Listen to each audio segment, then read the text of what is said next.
Okay, so let's have a look at what the exam itself looks like. 3 parts. There are example exams available in the portal somewhere, in the assessment preparation area, I think. 3 parts.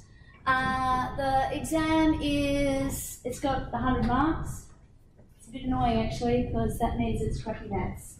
But basically 3 marks each, well, 2 worth 25 marks and the other worth 50 marks. So basically the first part, sorry, this is my rough estimate of what you will be spending your time on. So the first one, which is short answer questions, by the way, you don't have to do them in this order. Nobody's going to check what order you do anything in. You can do them in whatever order you like, and whatever order you do them in, including the order that they appear. If you could really clearly write what question you're answering, just like Q1, that would be really helpful to me.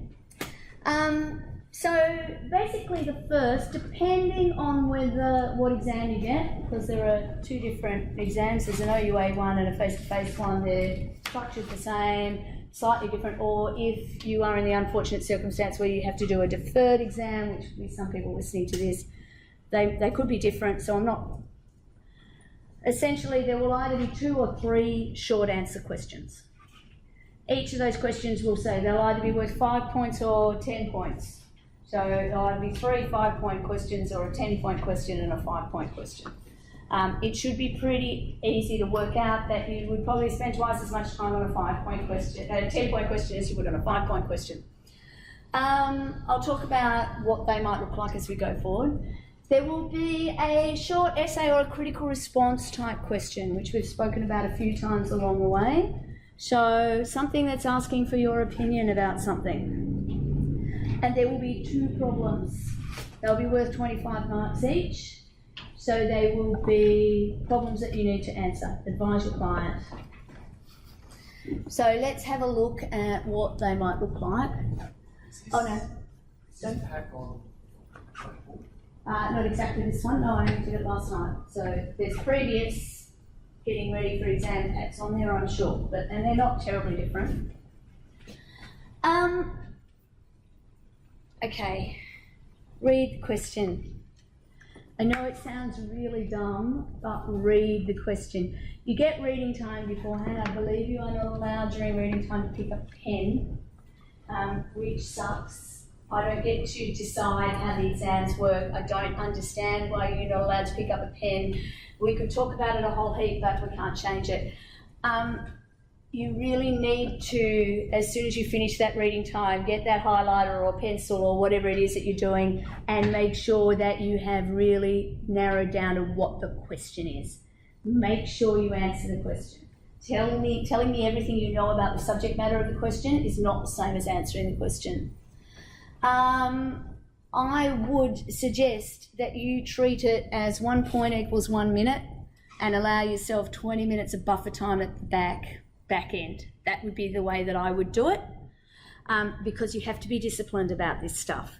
It is not easy. You will come out with a sore hand, okay? You are not used to writing for this amount of time, and that sucks too. But this is, our version of the Hunger Games, and this is what we do, and I can't change it. So what you really need to do is be disciplined and make sure that you spend time on every question. It's not supposed to be true, but it is, that the first 50% of anything is easier to get than the second 50%. So, but I can't give you anything if you don't answer a question, okay? Particularly if you're running out of time, bullet pointing out, identifying what the key cases are, saying yes or no, telling me who you think would win, all of that stuff helps, okay? But you won't necessarily be able to set it out neatly and do all of those things. Basically, at least give me the foundations. I can't give you marks if I don't have the foundations, so make sure that you answer every question, because there's nothing else I can do about it. As I've said before, stick with Iraq, use that as well, and be obvious about it. Highlight, these are the issues. Highlight the cases. I would suggest you bring a highlighter in with you, but if you don't think you've got time to swap pens in one hand and you can't highlight with the other hand, underline, do something. Again, don't be afraid of white space. I know you are using actual paper this time, but particularly if your handwriting is harder for the average person to read than otherwise, maybe write every second line and put your hand up and get them to bring you another book, okay? Just don't be afraid of a bit of white space. The other benefit of some white space between each of your questions is if you have a bit of buffer time, you can come back and write some more if you need to. Okay, so don't worry, I'll follow the arrows. I'm on your side here, by the way. This is, you know, I work very hard for you guys to learn something, and it breaks my heart if you don't learn something. And I don't know whether you've learned something or not, if you don't answer questions in the exam. Always put the cases in, okay? If you can't remember the cases, put something else in, like in the sense of, like, say you're clawing around for Irma genus, you know, and you just can't remember it and you don't have time to look it up in your index or whatever. Just put in the bishop case or the Greek bishop case, or, you know, the case with the termites, so what Van den Eschet and Chapel. So case with the termites where they signed the contract or whatever. Just give me something that shows that you can link it if you have to. But go in prepared. With each of the topics, you should have a list of what the cases are and your own notes on why they might be relevant. Most of you by now, I think, have found and played with my cheat sheet that's in there. That's as good a starting point as ever. Of course, if you haven't done it yourself, you won't be as familiar with it, so do your own. But if you can't do your own, use mine, go from there. Critical analysis, looking there for your point of view, looking there for something that shows you understand what the law is. Justin? Your cheat sheet, as in, is it the document? The cheat sheet, yeah, I just call it the cheat sheet. No, didn't I give it to you, Justin? I've given everybody else a copy of the exam and the answers. That's what I was talking about. Just we decided to keep it from you. No. You know what I mean though, don't you? That document that's in... It's your mind map. The mind map, Oh, yeah. mind map. The mind map document. So in the critical analysis questions, what I'm looking for is, do you understand it? Have you got some contextual view? And I've got some, this year, this particular pack I think will be better than the ones that are already in there, because I've got some examples of the kinds of questions that we ask. Now you've got them from past exams anyway, but some things that I can pretty much guarantee you that if you think about the kinds of issues that I've put onto this slide pack, you should be well prepared. Stick to contract law. The exam is not the place to tell me everything that you've thought about in jurisprudence or criminal law that impacts how you think about contract law. Stick to your knitting for this. This is what we're assessing you on. Use the index if you're going to take textbooks in. The exam is not the place to read the textbook for the first time. It's not really the place to read the textbook at all. But remember that it does have an index. Both of them, both the text and the casebook have indexes. Once you've identified what the issue is about, that will help you find the relevant area and think about that. Things to avoid. Don't spell out facts in the question. You have to give me the exam sheet back. I will have it next to me when I am marking your exam. So don't give summaries of the facts of cases. Just tell me why the cases are important. The only reason you would mention case facts is either to distinguish them in some way or because you just can't find the name of the case and you want to give me something that shows that you know what you're talking about. I've already said this. Don't miss a question, no answer, no marks. If you're going to make an assumption, particularly if something's not clear. Now, I don't know if you've noticed, I've hidden it well, but I am not perfect. And occasionally there are typos. Other people have proofread the exams. I don't know. Things have gone wrong in the past. Luckily for me, not in the exam, but I'm pretty sure there are a few typos in this slide pack today. If, for example, it says she, and then suddenly it says he, and there's no bloke in the whole of the problem, assume that's a typo.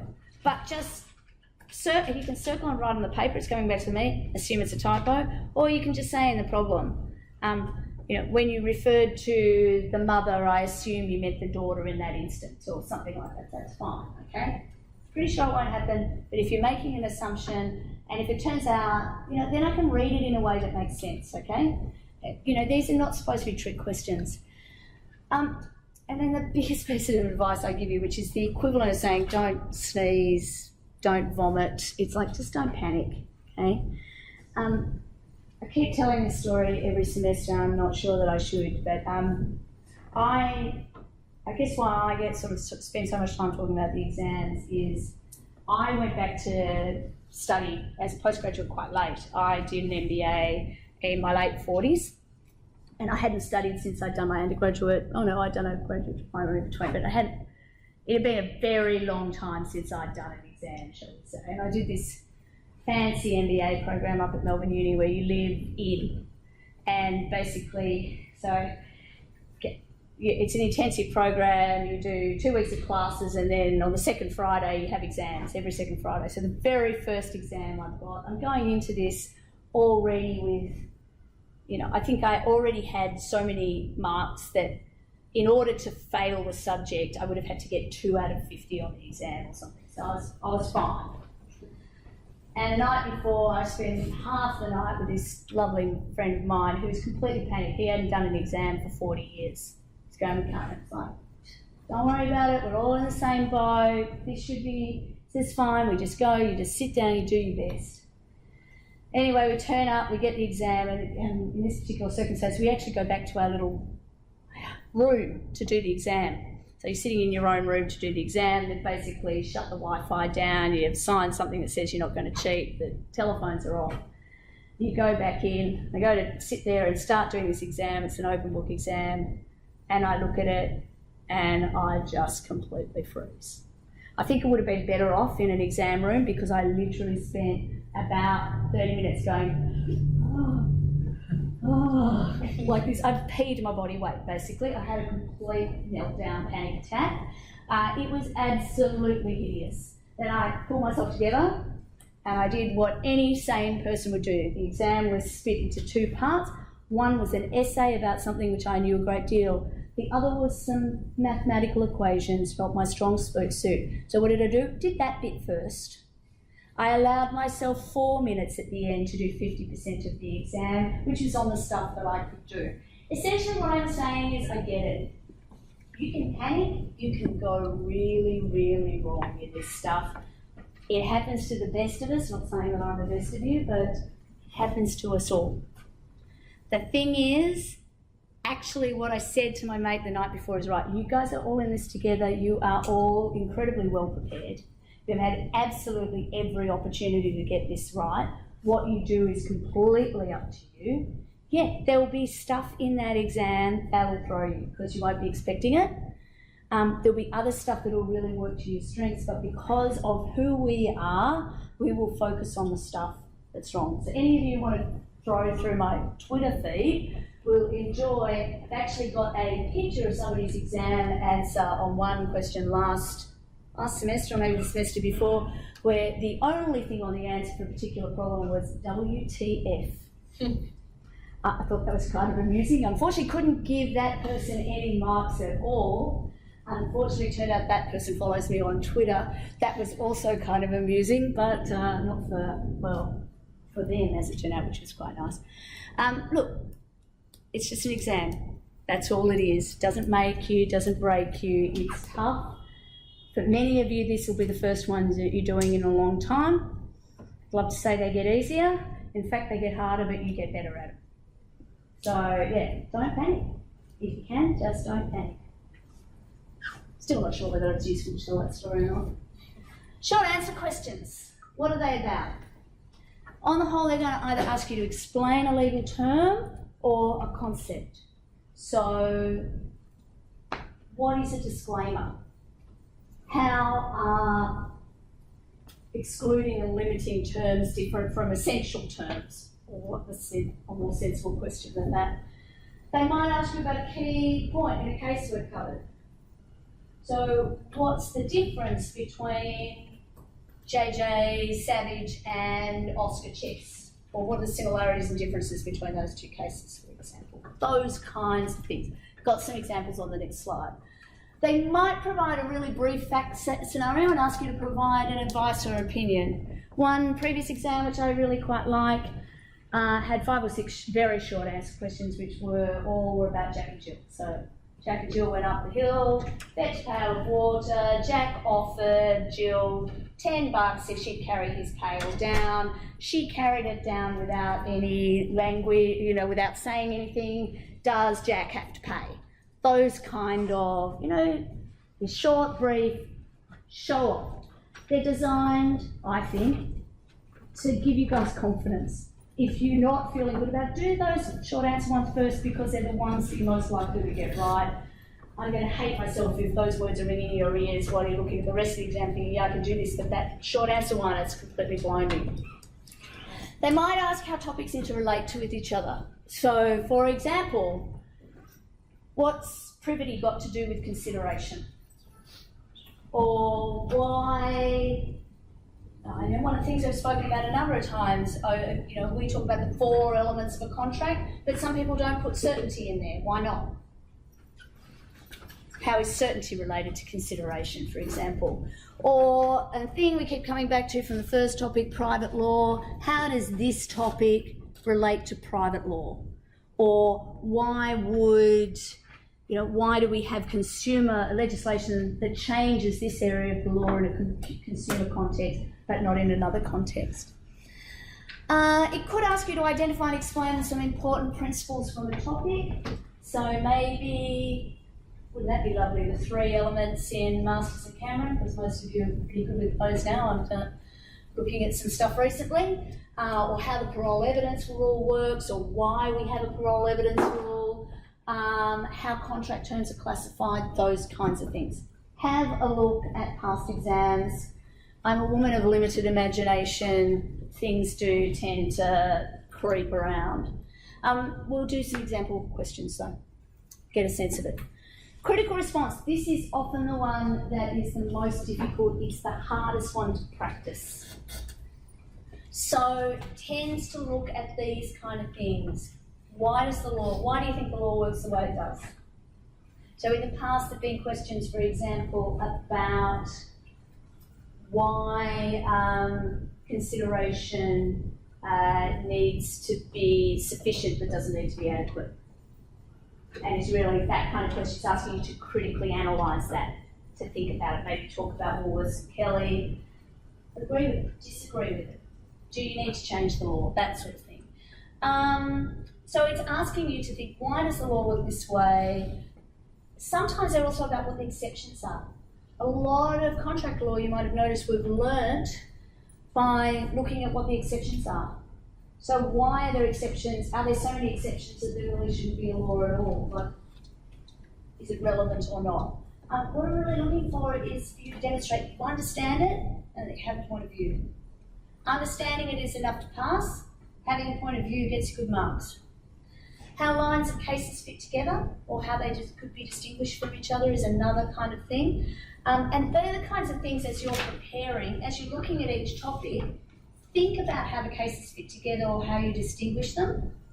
Because being able to refer to those things in an exam, just pull out a line here, talking about how they're similar or different from each other can help you.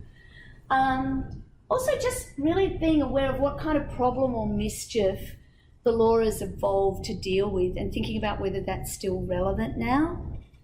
So thinking about, for example, this kind of the authenticated signature fiction, for example, this idea in Fitness First and Chong is the one we always use, but it's actually the law in Lestrange and Grubhub. Is that rule, does that make sense in a world where most things are happening online? Having a view on that, I don't know what the answer is, by the way, and I don't I don't really care what the answer is for these kind of things. What I'm interested in is how you get there. Yeah, and the best way to study for these is to think about the how and why as you're going through the materials. You know, to add your own critical slant on it. Your textbook's good with that stuff? Now is not a bad time to start reading each of the chapters of the textbook again. I say again purposely because I know you've read them before.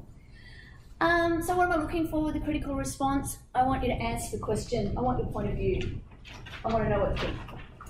I'm looking for whether you can demonstrate that you're identifying the context. You know what I'm talking about or what the problem's talking about. And that you can provide examples of relevant cases and tell me why they're relevant. What else? Oh, sorry. Stuff that you tell me about why it matters, what's important and why it matters.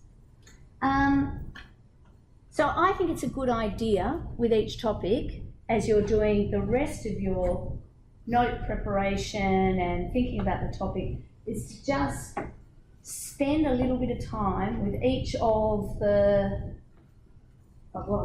there's basically 10 substantive topics, and the first topic is really just thinking about why we have contracts in the first place. So bring that first topic, the thinking of the first topic, to each of the subsequent ones, and think for each of them, just have some notes on why you think we have this. Is it a good idea? What kind of law of reform might we need? Just have some points of view, something to help you out as you do that. Some common or practice questions. I looked at these afterwards. These are not questions. They're more sort of topic areas than anything else to write on. Again, lacking in imagination, I was just going to reproduce the questions on exams if I did this. Look at the way they're actually on the exams. So the kinds of cases that questions we have are things like compare or contrast two cases. So you might try to do that with Oscar Chess, Dick Bentley and JJ Savage, for example. So that's a two or more. Or the ways in which the court assesses the intentions of parties. So looking at BP Refinery and Cadelpha. Cadelpha is one of the most cited cases out of contract law. We didn't spend a huge amount of time on it actually, but is one that's worth being able to think about. It's kind of the Australian modern version of carbolic coke, smoke ball in a way, particularly when it comes to things like intention. Masters and Cameron is another one there that's worth making sure that you've got a good handle on. Thinking about exceptions and when they might apply. So I've got a couple of examples there. So when can a person who's not privy to a contract enforce the rights under the contract? I think that was one of the questions from last year actually, but privity often falls in the critical analysis space because it's kind of a bit too easy to put it in a problem space, but hey, you never know. In what circumstances might an agreement to negotiate in good faith be enforceable? That's one that I would expect you guys to probably be able to do quite well at. So think about that, given the nature of the most recent assignment. And what are the exceptions to the existing legal duty rule? Do you remember that back in the beginning of the day? The Roffi brothers case and Mumicelli. Oh, have I got an Italian speaker here? Mumicelli and Winnadell, the fruit people in the shopping centre. So thinking about those kind of cases early on and how that might work. Potential areas for reform or questioning the reason for having the rules is quite a common one in this sort of space. So again, I think this has been, something like this has been up there before. If consideration need not be adequate, what's the value of requiring consideration at all? Thinking about that, and whether the doctrine of privity has any ongoing relevance in contemporary Australian contract law. Okay, so that should give you plenty to get yourselves started on. And if you, hey, Andrew, I mentioned to these guys you'd be here. Hopefully we'll move to my activity very shortly. So. Oh, can I ask a quick question? You know, for the first two parts, like the short answer question and the short essay question, is the main thing you have to do also, regardless of what question you have, is to cite cases and legislation? The main thing you have to do is answer the question. Okay. You need to get it right. So you need to actually, then you support your answer with citing the law. So telling me consideration, let's say we're talking about consideration, telling me it doesn't need to be adequate, it just needs to be sufficient. Okay, cool. Then how do you know that becomes the question. You know that because there's a long string of cases that say that. Then, to get good marks, so they'll get you across the line, most likely, then it's like, well, why is it so? You're too young to look for something, right? Why is it so? Well, Kirby said in Woolworths all of these things. And I agree with two of them, and I think he was a dick for these reasons, blah, blah, blah. So nobody ever says Kirby was a dick, full stop, but particularly in an exam, by the way, so don't do that. But you understand what I mean, right? Yep? Okay, good. So yeah, the point is you're not getting points for citing the cases. By citing the cases, you are demonstrating to me that you're not plucking a theory out of the air and that you are linking it to the work that we've done in the course, and I can give you marks for answering the question. Okay, so the problem-solving ones. Have I said it often enough? Use IROC in the problem-solving ones in the exam. Be obvious about it. But think about these things. Work out really early, who are you advising? Okay, we don't always get the good guy. So sometimes you have to give them advice that they're not going to win. That's fine, but we've got to work out who are we advising. Okay, many people will, and it's often a good idea, frame their advice in a letter. Dear Mr. Smith.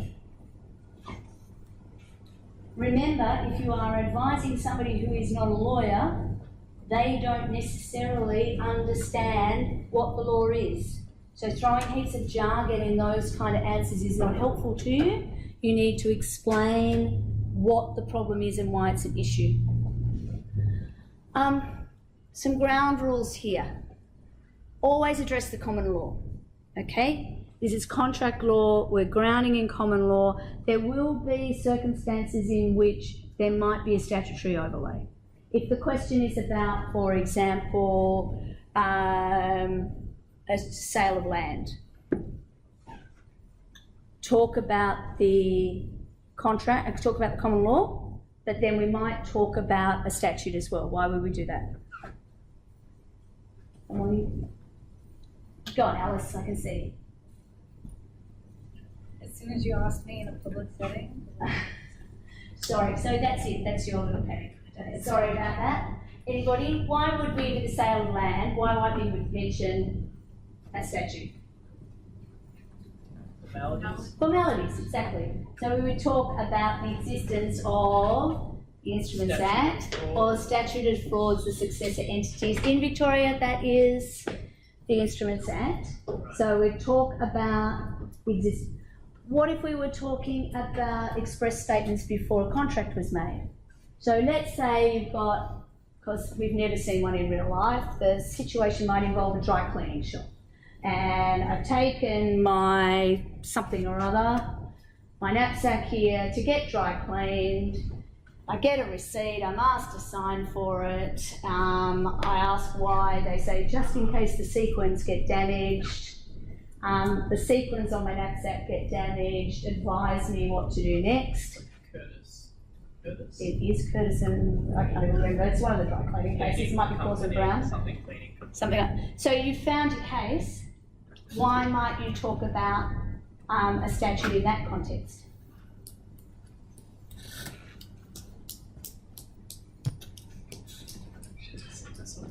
You should not have set yourself up for that. What do you reckon? Why should... Something to do with consumer law, exactly. So start off with, this is what the common law says.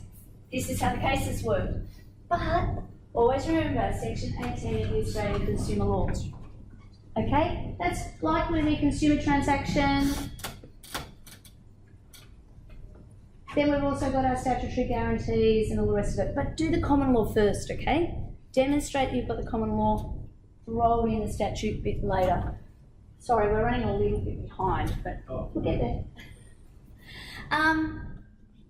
Read the question carefully. Read the question carefully. Answer the question. Answer the question. Identify the issues. Answer the question. Okay, can I say it any more clearly? Also, you know, it's an exam. You're under pressure. You're writing. Okay. I get it that you might not always have full sentences and all the rest of it. The people who do awesome there'll be no doubt about it, but get the stuff on paper. And the reality is a little bit about a lot of issues is probably going to do you more good than a lot of stuff about only one or two issues. Okay, because I'm just marking, I've got my checklist. Have you recognised what this is? Part of what we're assessing here is, do you recognise the issue? So if you can't solve it, you recognise the issue and think, I don't know how to answer that, don't leave it out still. Just make sure that I know that you know what the issue is, okay? Because that's a big part of what you need to do. It's an old boss of mine used to say, a good lawyer doesn't know the answer, a good lawyer knows what questions to ask. Okay? Because, you know, the reality is there'll be computers that know the answer in a minute. Knowing the question is what is important. Okay, so that's what I wanted to talk about with the exam. Questions, concerns, frustrations? No, I can't give it to you. But should we use full citations with the cases? Or Yes, I always get asked. Case names are fine. Okay, the name of the case is fine. In fact, if it's not particularly, like wouldn't mind, for example, if it said J.J. Savage, I would know what you were talking about. Irma Genus, I know what you're talking about. Carl Hill, I know what you're talking about. Okay? Basically, Woolworths, so one name can be enough. That's fine. As a general rule in exams, it's probably worth actually asking that. There could be people who would be sticklers for making sure you have the party A and party B. But I just need to know that you know what the case is. It's an open book exam, so that's just ridiculous. But the only time where it's really important to make sure you get the names correct, and I can't think of anything in this particular subject where I would point out the cases, from making sure that you get the parties around the right way, etc., is if you're distinguishing something that's happened on appeal, or if there are a series, so where you're talking about, you know, Neurospan, you might have noticed Neurospan was an appeal from a first instance decision with completely different first name that's going to escape me right now, completely different parties. So if you were talking about, so if you wanted to talk about that, you might talk about at trial, the decision that was ultimately made, or the facts that were ultimately before the appeal court in Neurospan, trial judge found blah, blah, blah. That demonstrates to me that you know what you're talking about. Okay? So I don't want you wasting time looking up square bracket, 1895, Chancery X Division or whatever. I want to know what you think. All right.